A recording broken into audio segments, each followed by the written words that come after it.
Let's get into this first story. I see this as good news because I always like when the workers stand up and push back against the establishment.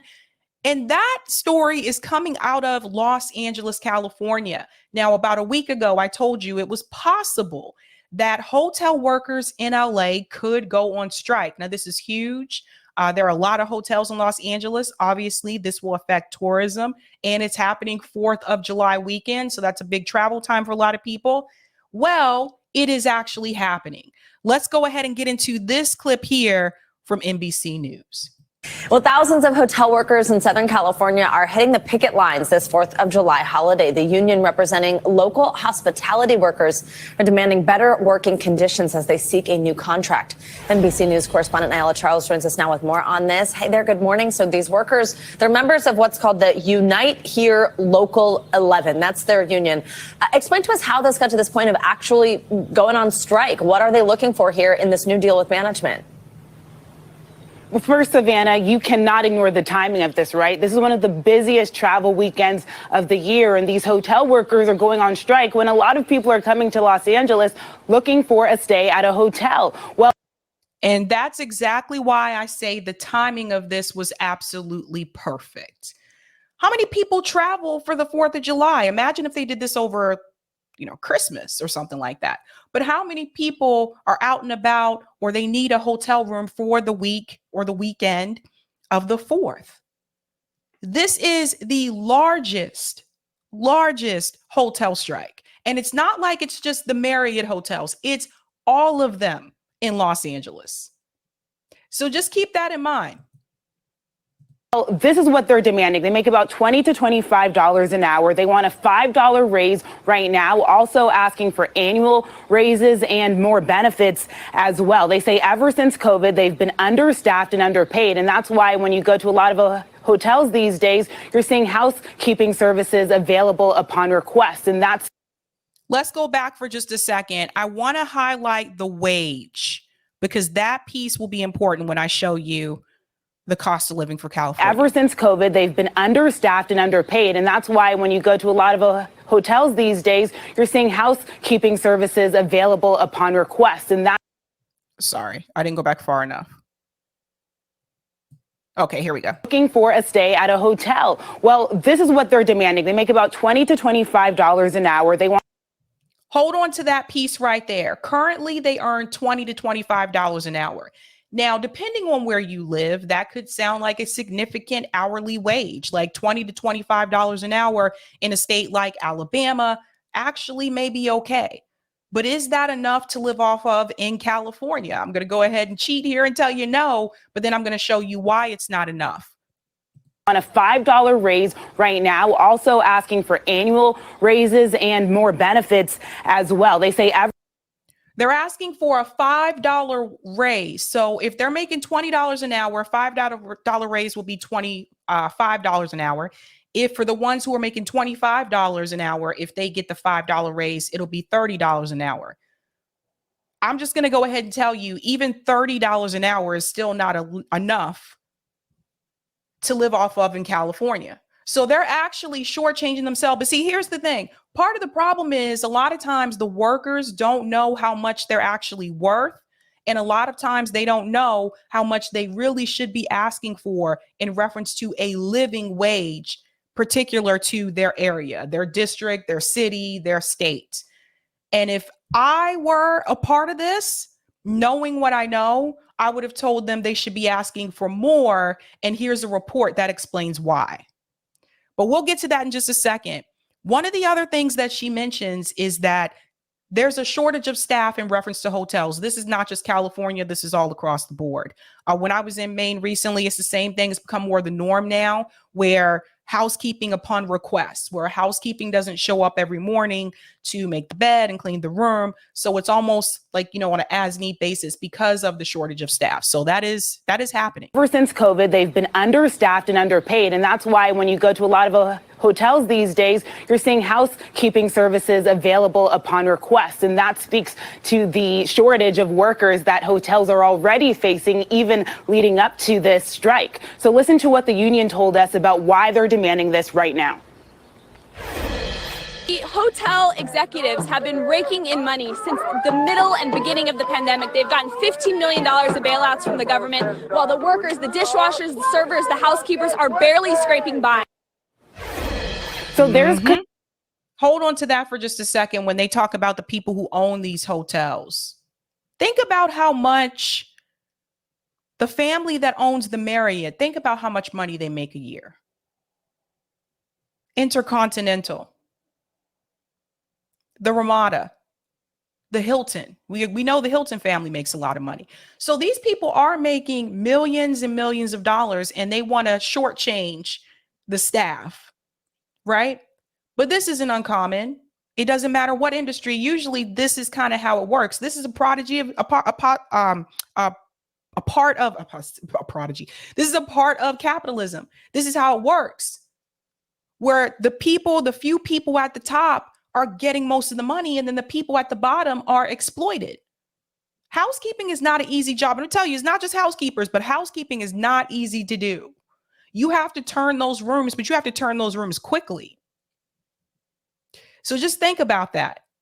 There's another thing I want to add here in reference to who goes to these hotels. A lot of times people think it's just family members that are traveling, or maybe someone's traveling there for work. But what about athletics? What about professional sports?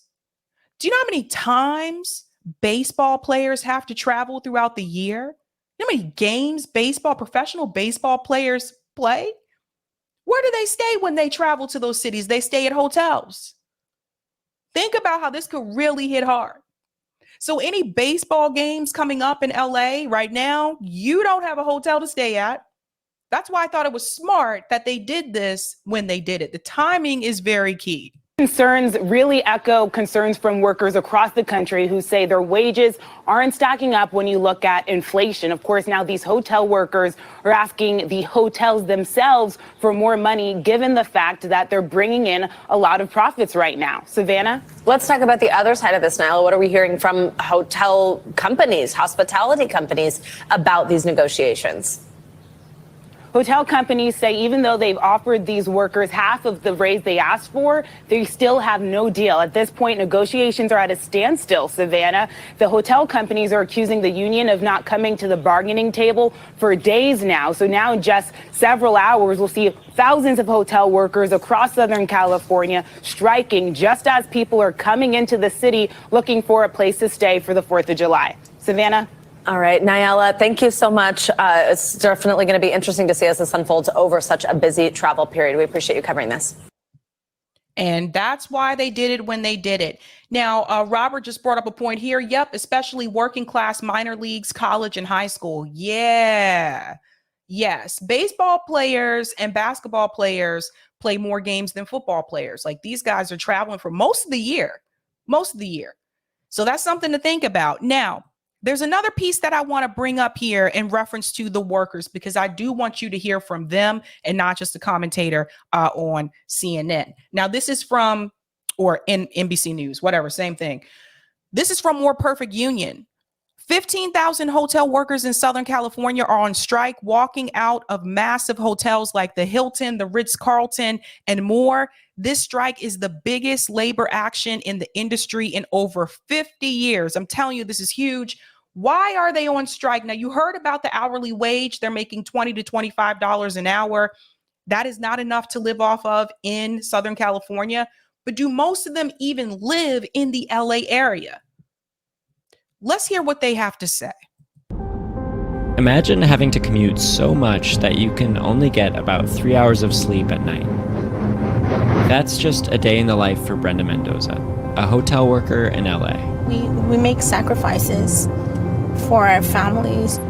At the end of the day, we're the ones who are, doing the job. And it doesn't get easier. Brenda is one of 15,000 hotel workers who recently voted to authorize the largest strike in the U.S. hotel industry in 50 years. People are angry. They're angry that they can't pay their rent. They're angry that they have to move further and further away. And they're angry that they're working harder than ever and they're not making enough to survive. Yep.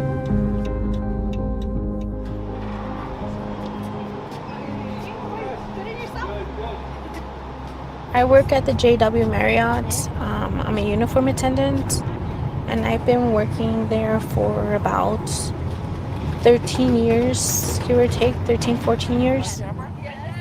I was born and raised in Koreatown, living in a single, and then our rent started increasing, so we ended up looking for another apartment, something that we were able to afford, and little by little, Let me pause here for a second. This is someone who grew up in the LA area, Koreatown, can't afford to live there anymore.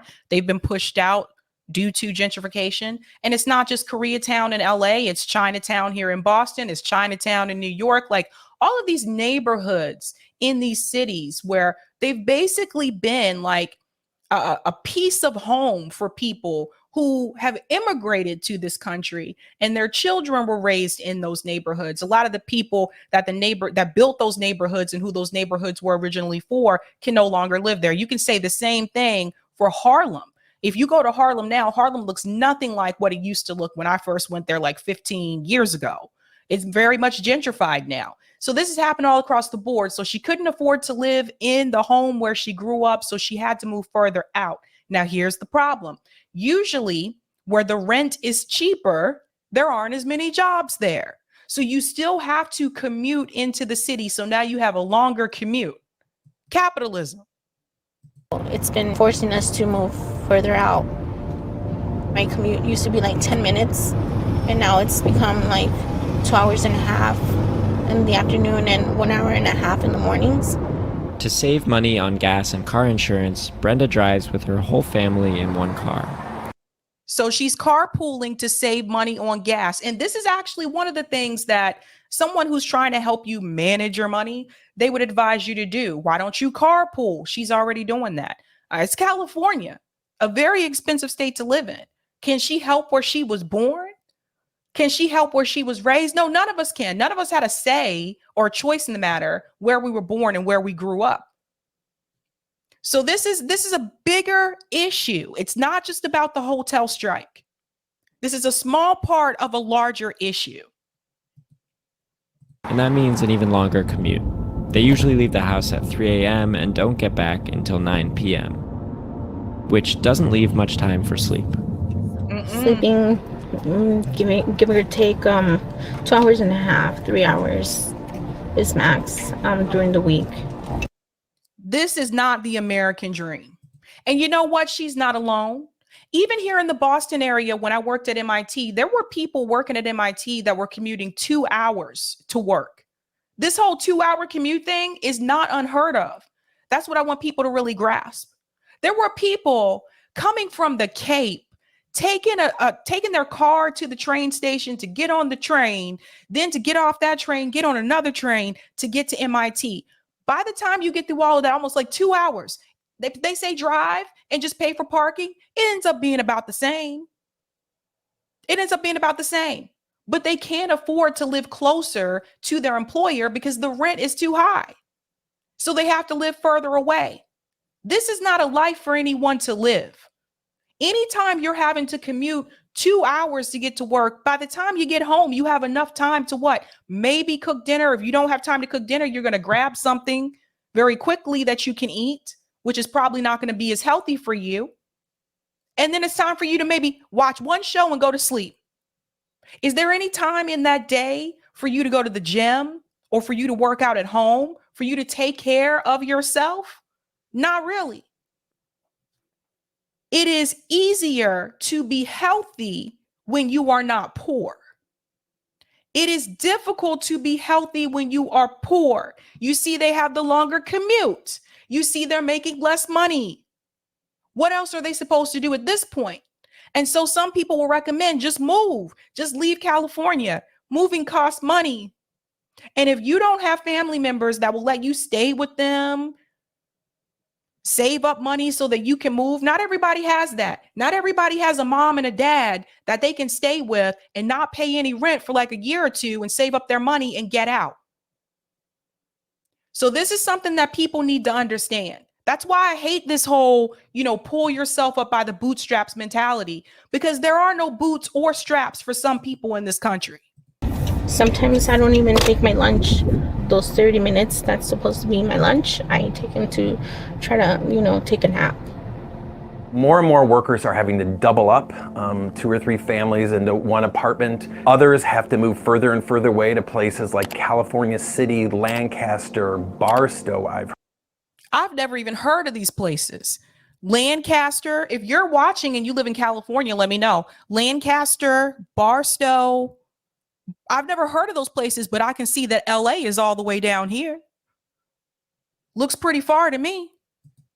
And all of this is happening while the hotel industry in LA is booming. There is no other place that will host both the World Cup and the Olympics back to back. The hotel industry is growing. There are 90 development projects in the works. Billions of dollars is being spent on the expansion of LAX. This industry is extraordinarily prosperous.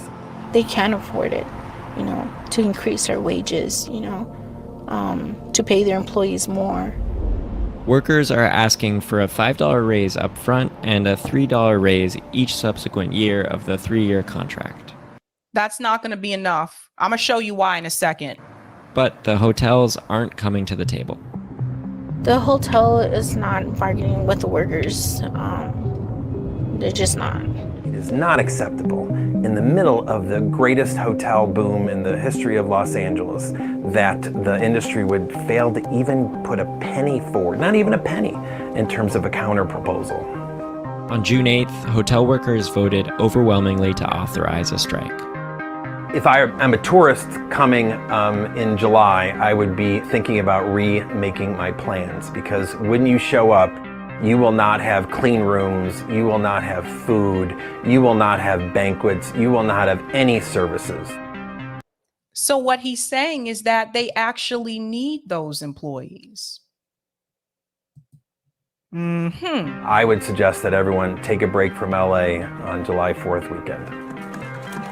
What those workers do is make this city run and make the most important industry in our city prosperous beyond all imagination. And right now, it's our turn. What we're asking is something that we really deserve, because we worked hard for it. Asking everybody to stand by us, with the strike, it's a huge thing. Stand with the workers. Now, I also wanted to show you, because I thought this was interesting as well. There is someone who's out there right now actually standing with those workers, and that is RFK Jr. So look at this. He said, standing with the strike in Los Angeles.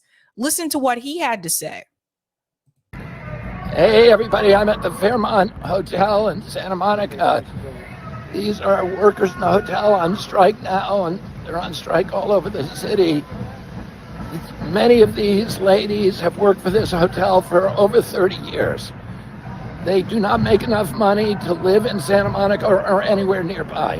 Many of them live, most of them, in Victorville or Palmdale, and they have a 2-hour commute both ways. And to save gas, many of them stay in their cars. Now you have workers who are staying in their car. What has happened to this country? What happened to this country, you guys? I hear people tell stories about how when they first started their entry-level job, they got like a company car, they got a pension. I never got a pension. And some people would consider me to be PMC. I never got a pension. When I quit, that's it. That's it. There was no, you get this pension and this is going to be guaranteed for you. Even when you're left the company, or if you worked for a number of years, never saw this in my lifetime. What happened? What happened to the days when people could live in this country and only one parent had to work and the other one could stay home with the kids? What happened to that? What happened to the days when a couple could buy a home that was under $70,000? Could you imagine what that's like? I don't even know what that's like today, to have one parent stay at home. Everyone I know is working, whether they're PMC, working class, or whatever. Everyone I know has a job. I'm just going to keep it real. I never even heard. I had one friend who tried to do it because she had twins and daycare was really expensive. She tried to do it where she stayed at home and her husband just worked. You know what happened? She had to go back to work. This is not the American dream. During the pandemic, this industry got $1.5 billion from the federal government, and they let the workers go. The workers did not share in that. And the CEO of Hilton Hotel gave himself during that period a $10 million raise. So he raised his salary from $10 million to $20 million. And while these workers stayed at home with nothing. And now these companies, this company, all of them want to cut their health care benefits. You hear this? So the CEO, let me show you what he's making.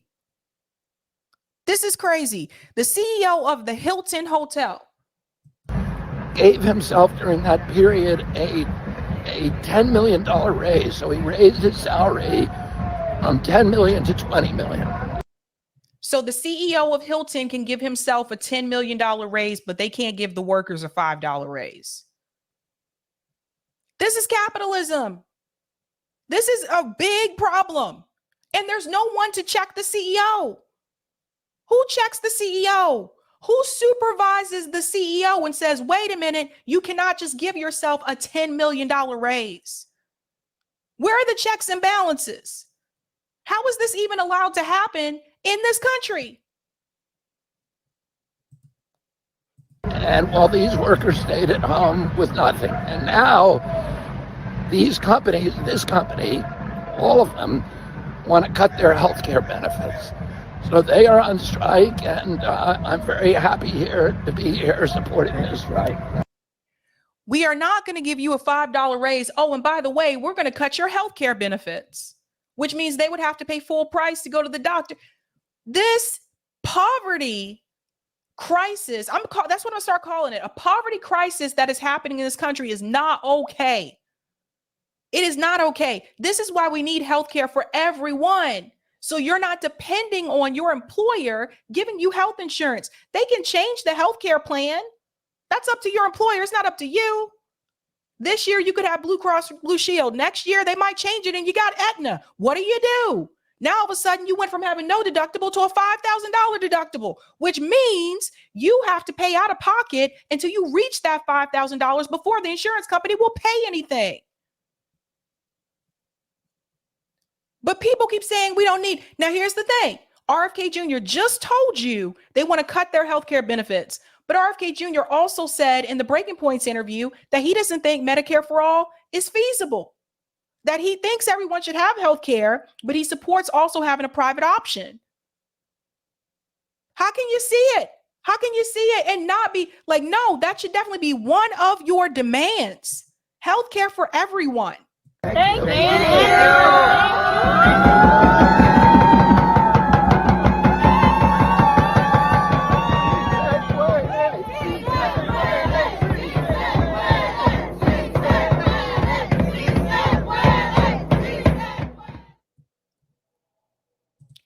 And there's more. So I want to get to this comment here because Lorez said, I'm in LA. Those cities are at least 2 hours away.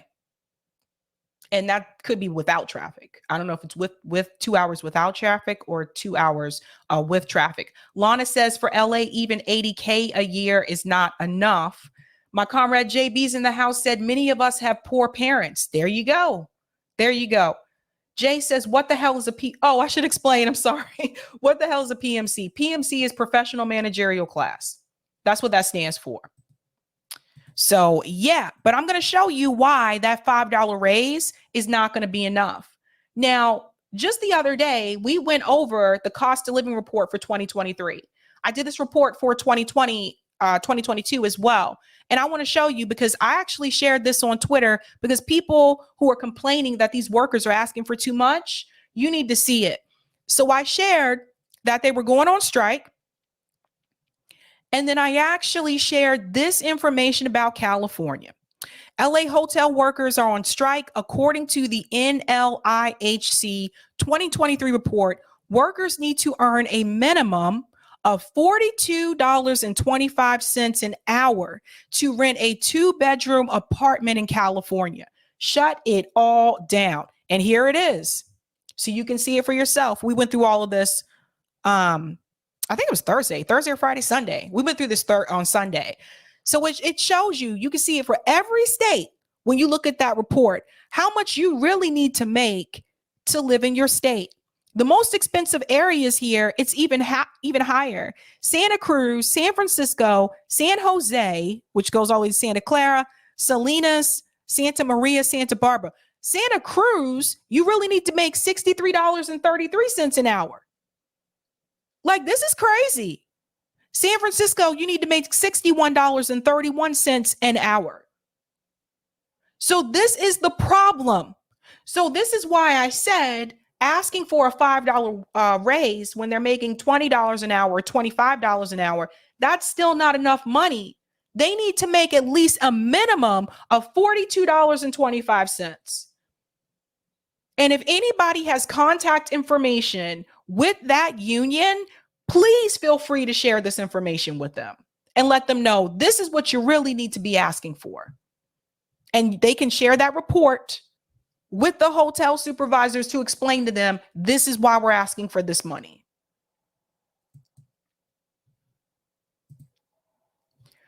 I don't know what else to tell you, except for the fact that I'm really proud of those workers going on strike. Shut it all down. That is going to affect a lot of people, the professional athletes, that'll affect them, families on vacation, people who have to travel for work, all of it. And I don't care. There are not enough Airbnbs to cover all of that.